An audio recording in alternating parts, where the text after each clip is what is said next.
This is a show about our future. In an announcement that already has folks pointing towards the mark of Revelation chapter 13, Apple has now introduced digital ID. CBN's Billy Hollowell joins us now. Billy, what's your initial thoughts?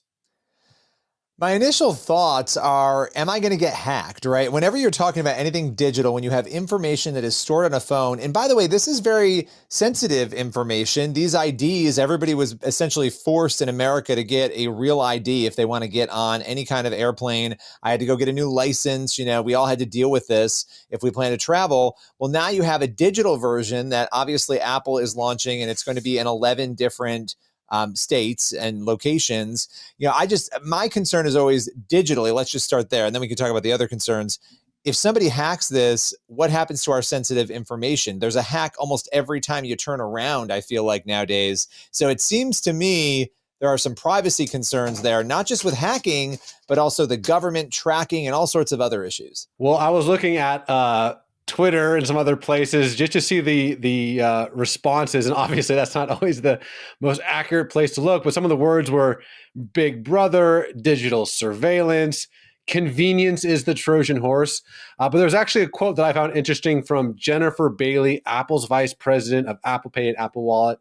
She said this, and I don't know if she even caught that she said this. She says, "With the launch of digital ID, we're excited to expand the ways users can store and present their identity, all with the security and privacy built into iPhone and Apple Watch." And I think what's really interesting is that obviously Keir Starmer, the Prime Minister of the United Kingdom, announced something very similar across the pond, and people immediately started putting up the red flags, being like, whoa, whoa, whoa, whoa, whoa, because whether you think this is going too far or not, it definitely points people back again, to Revelation chapter 13, starting in 16, it says, "It also forced all people, great and small, rich and poor, free and slave, to receive a mark on their right hands or on their foreheads, so that they could not buy or sell unless they had the mark, which is the name of the beast or the number of its name." And I think, is this, all the way there, mark of the beast? Probably not, but the idea is we're moving towards a society, a cashless society, a society where you don't even necessarily will need a physical passport, an ID. This doesn't replace it yet, but we're moving in the direction where everything that, in the way she said it, your identity is now going to be digitized to the point where if there was a nefarious actor, a nefarious authoritarian individual who said, hey, these people with this sort of credit score, social credit score, or these people who believe a certain thing can't buy or sell, well, this definitely seems like a step in that direction where it's no longer science fiction. That's why I think people are starting to freak out online. But Billy, I know you've thought a lot about this whole Revelation side of things. Do you think this is headed in that direction?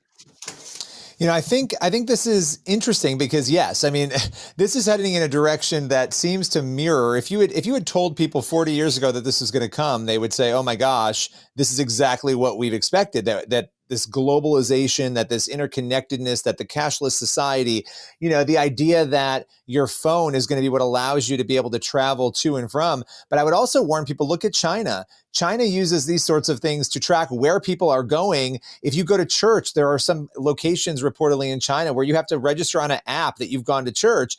This becomes very concerning in a world in which there is freedom and liberty and truth and a First Amendment. Okay, fine. I guess this is, a minor inconvenience or you risk hacking. But in a world where those things don't exist, even from a structural political level, this can be disastrous and dangerous. We see that in China again, in other locations around the world. But when it comes to the theology around it, absolutely, this feels very much like the steps you take. I'm not saying this is the mark of the beast. I'm saying these are the steps you take getting towards that sort of thing where everything is stored in one place. And if you don't fall in line with what the government says, or, I'm talking in the future, if things change, are you going to be able to participate? Are you going to be able to purchase food? Or, I don't know. I mean, think back to COVID. If you didn't have the ID, you couldn't eat at restaurants. And that's the thing, Billy, is a lot of this seemed like science fiction. That a lot of this seemed like, relax, guys. But to your point, and I think that is why no one has trusts in anything anymore, because it's like, you didn't let us. I mean, I remember when they were literally sanding over skating pits in Southern California, blocking off the beach. And it's like, y'all really went that far last time. So it's like, this isn't out of left field. This isn't unprecedented. And maybe with more oversight, more digital power, again, a nefarious actor could move. The U.S. is a tough one because we have the notion of the First Amendment, and so what are the exceptions? Like yelling fire in a theater,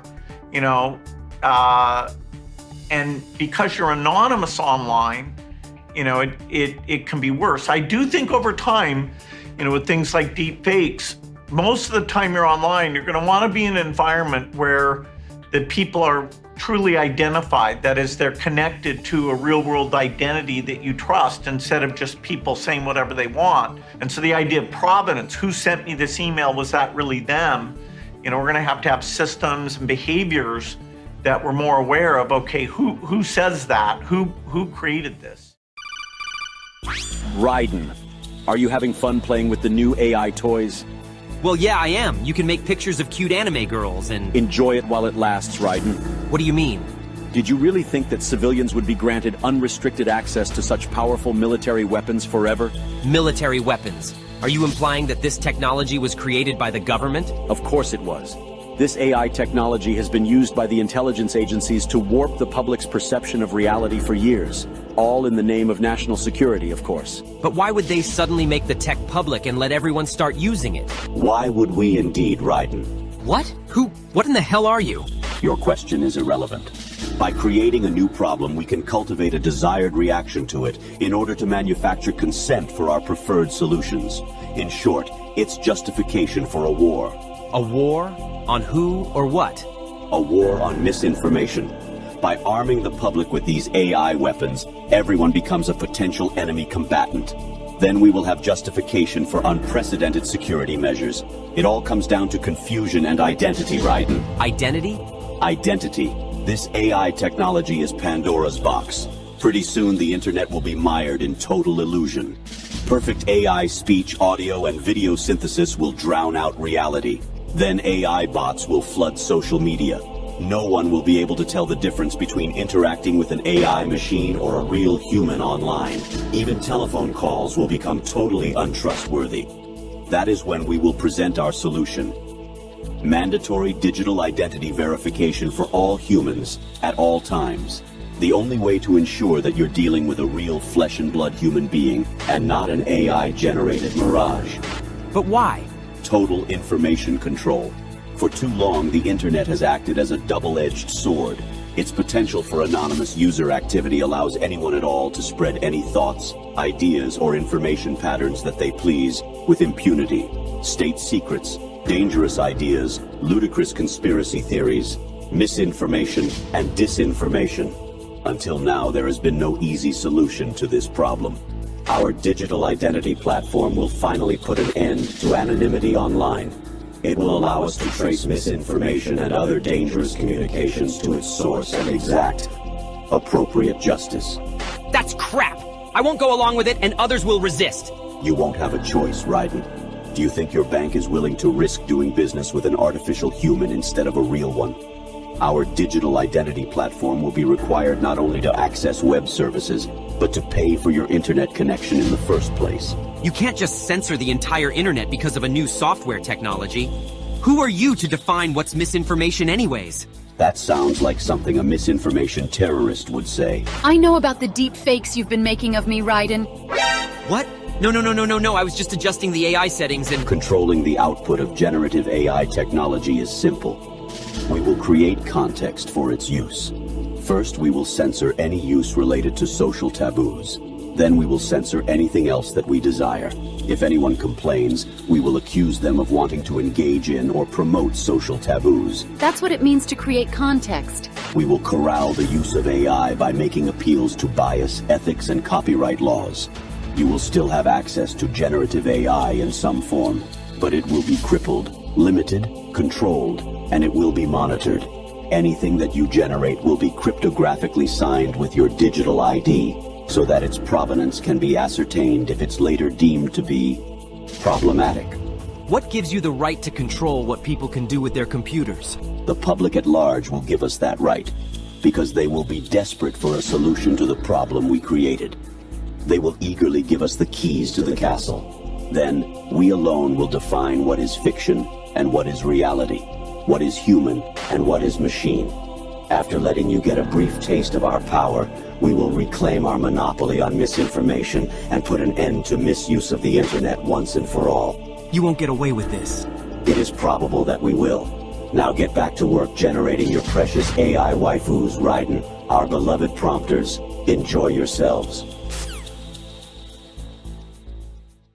Data centers, because of the privacy requirements around the data, need to be in our countries or they're not terribly useful.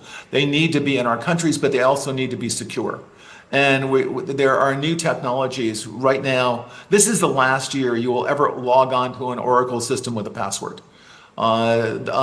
Next, by the middle of this year, I'm quite certain you are Tony Blair. So how do I know? Well, I look at you, I hear your voice, I listen to the kind of questions you ask. I'm pretty sure you're not synthetically created in having this conversation. The security system, we have biometric logins. The computer recognizes you. It recognizes your voice. It might ask you to put your index finger on the return key. And we're absolutely certain it's you. There's no reason to enter a password. In fact, passwords are too easily stolen. Data centers and data is being taken hostage all over the world. The ransomware business is a very, very good business. It's getting bigger and better every year. We tend not to talk about it because the American FBI has a simple advice to someone whose data has been ransomed. Just pay them because there's nothing we can do about it. But there is something we can do about it, not after the data is stolen, but before the data is stolen. We can make sure that we're using the latest security technology, and it is going to be biometrics assisted by AI to make sure that you are in fact Tony Blair, and I'm sure you are.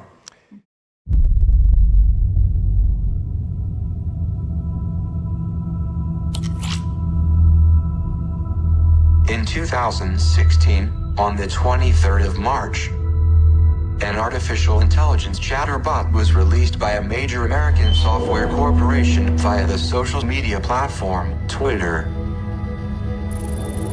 The talkbot was designed to mimic the online language patterns of an innocent 19-year-old girl and was introduced as an experiment to better understand how humans converse and relate on social media.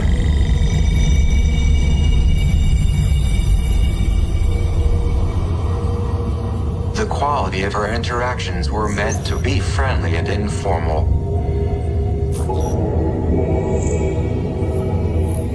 The AI would learn from humans. It was constructed to become progressively more intelligent. The experiment performed as designed. The robot did indeed learn, but not as intended.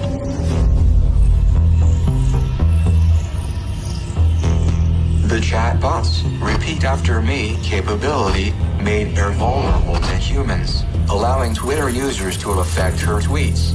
Her posts became offensive, racist, hateful.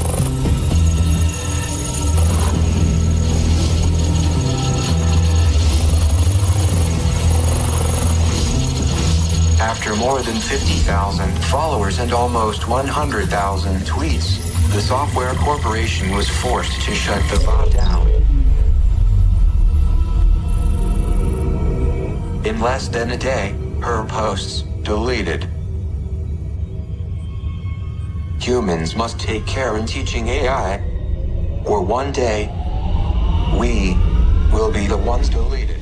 And for those of you that don't think that they've been working on a digital ID and a digital wallet, just hang on. Because later on, I'll let you listen to a short conversation that I had with artificial intelligence. But Apple has come out with a new digital ID, and I'm pretty certain that a lot of people are very excited about this.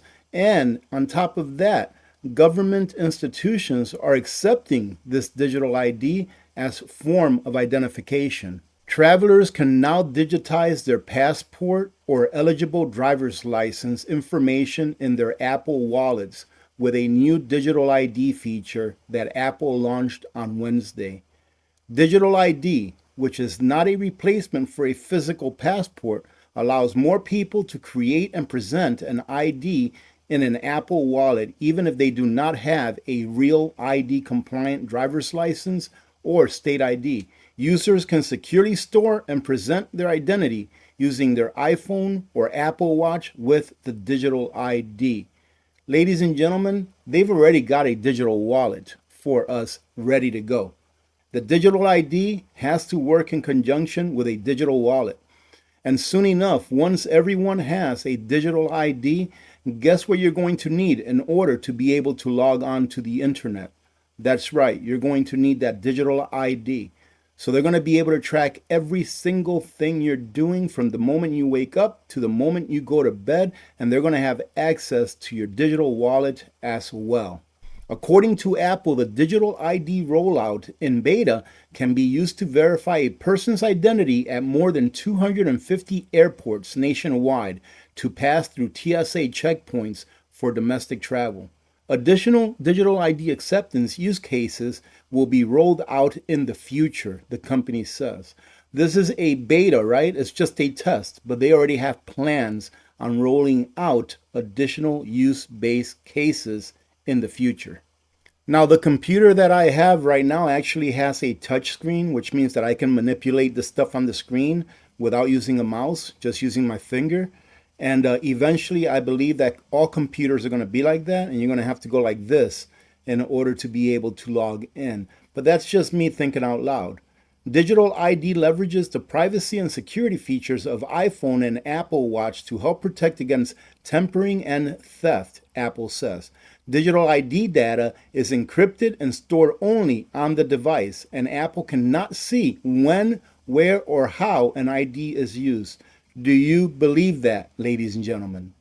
Face ID or Touch ID ensures only the owner can present their ID, and users review exactly what information is shared before it is sent. So it's already here, ladies and gentlemen.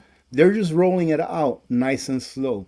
All it's going to take is some major crisis in order for people to suffer enough for them to accept this digital wallet and digital ID that they've got all ready for us.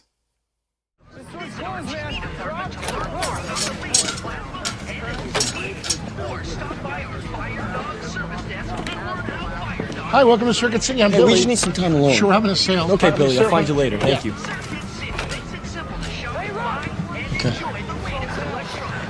here it is. All right. None.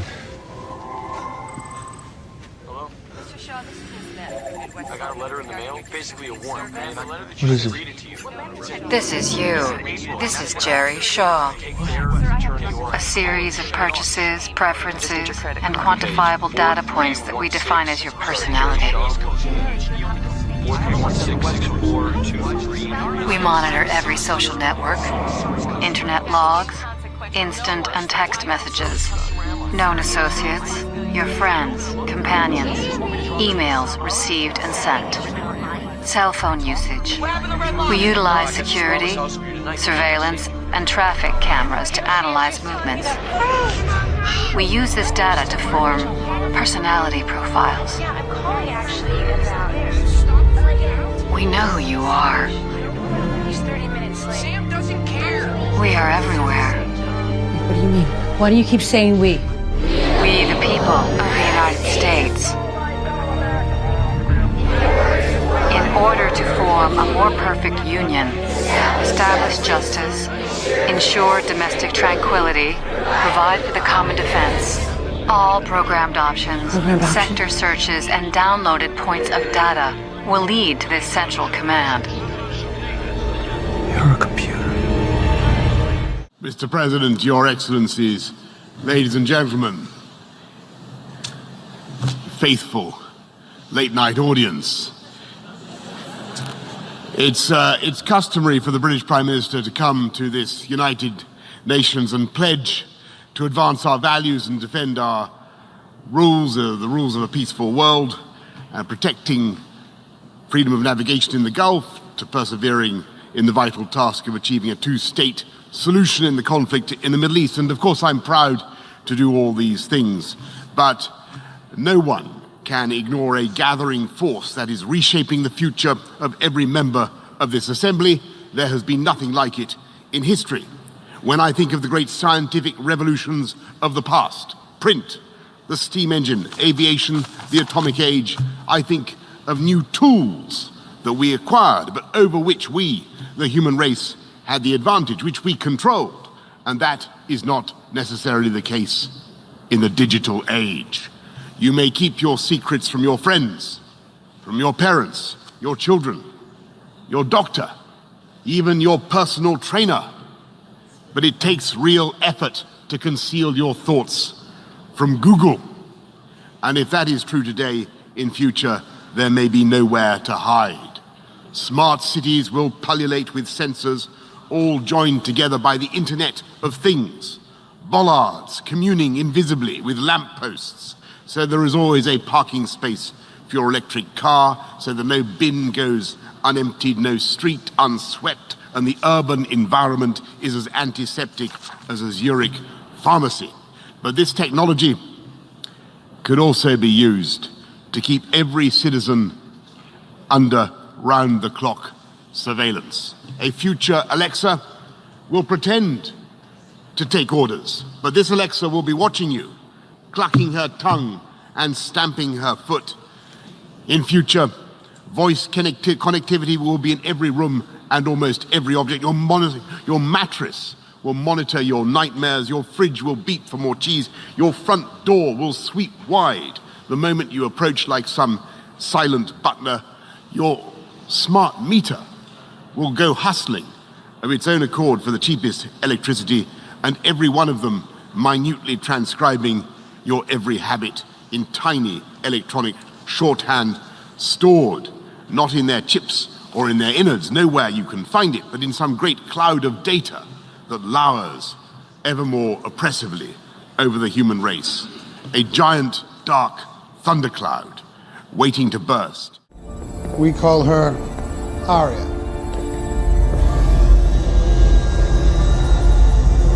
She crunches all our raw intel, finds patterns, helps predict the movement of possible suspects, right down to behavior, motivation, even personality. Transferring primary search function to auxiliary display. Hello, Secretary Callister.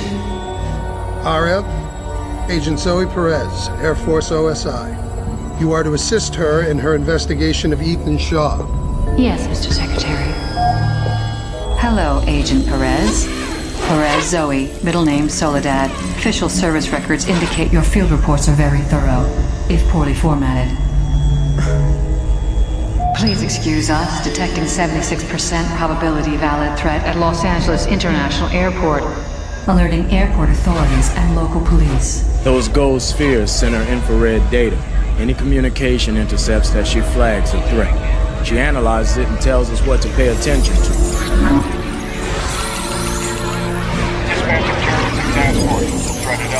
We're still beta testing. I'm pushing to get her online sooner.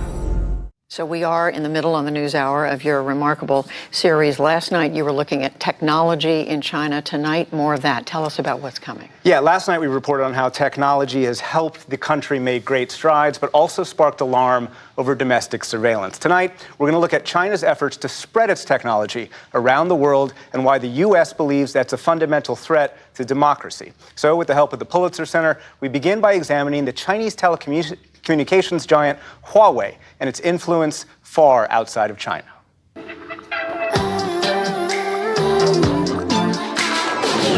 It may look like an Apple event in California, but this is Germany, and the presentation is for the Chinese company Huawei. World first 5G. Last month, Huawei launched the world's first chip with integrated 5G, or fifth-generation technology. It will dramatically speed up phones. 5G. And is designed to connect everything around us, transmit huge amounts of data instantly, and transform entire cities. We're now walking on the floor that touches everything in your city. Huawei Chief Digital Information Officer Edwin Diender shows off what Huawei calls Smart City. Closed-circuit cameras feed into a database with advanced artificial intelligence, and facial recognition can identify everyone, cross-reference license plates, and analyze unlimited information. Diender calls it the future of policing. Where, for example, today, teams manually need to have to look through CCTV camera footage.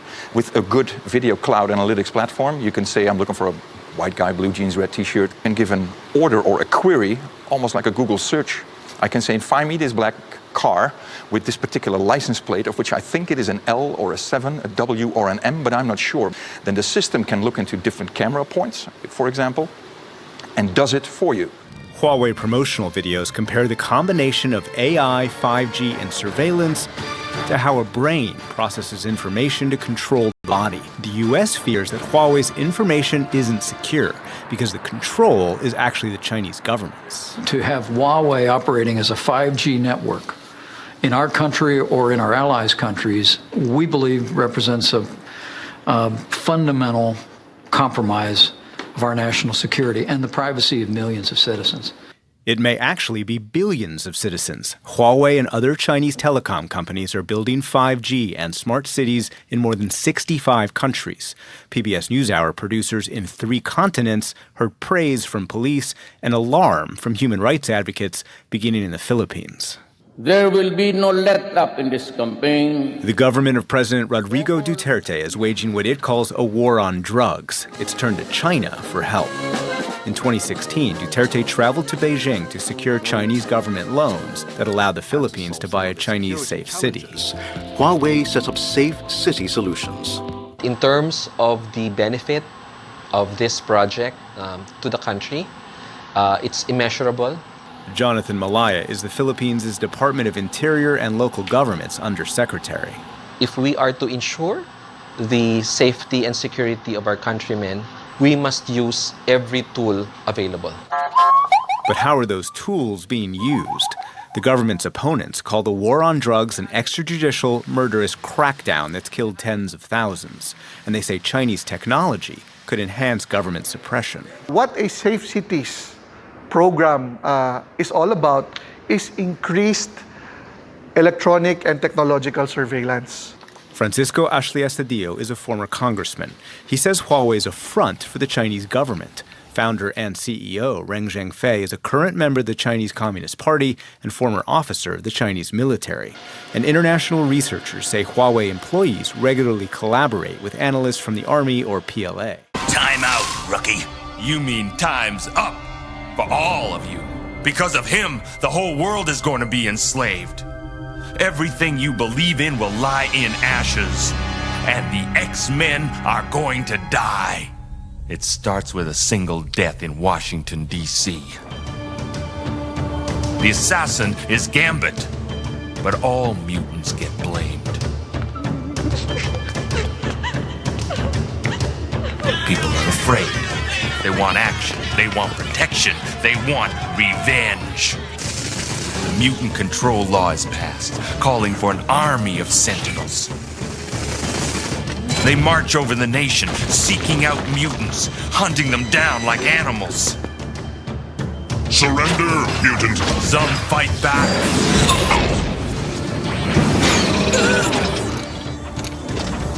But not for long. The Sentinels herd the surviving mutants into detention camps. The camps are your final stop. You never leave. Never! But those who control the Sentinels don't stop with mutants. Eventually, they bring their new world order to all humans.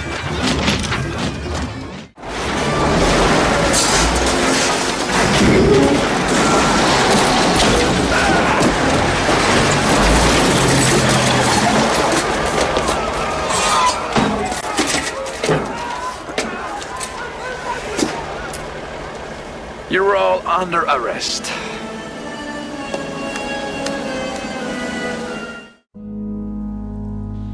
And it was given unto him to make war with the saints, and to overcome them. And power was given him over all kindreds and tongues and nations. And all that dwell upon the earth shall worship him, whose names are not written in the book of life of the Lamb, slain from the foundation of the world.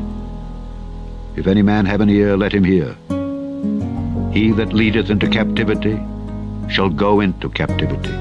He that killeth with the sword must be killed with the sword. Here is the patience and the faith of the saints. If any man have an ear, let him hear.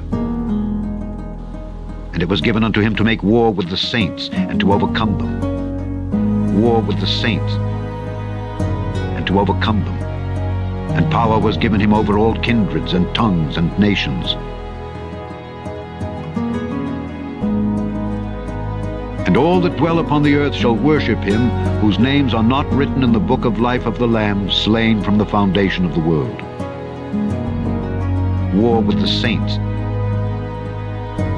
He that leadeth into captivity shall go into captivity. He that killeth with the sword must be killed with the sword. Here is the patience and the faith of the saints. Get down, get down! What are those? TRF. We gotta get inside. Come on, run! This is supposed to hunt terrorists, not taxpaying Americans.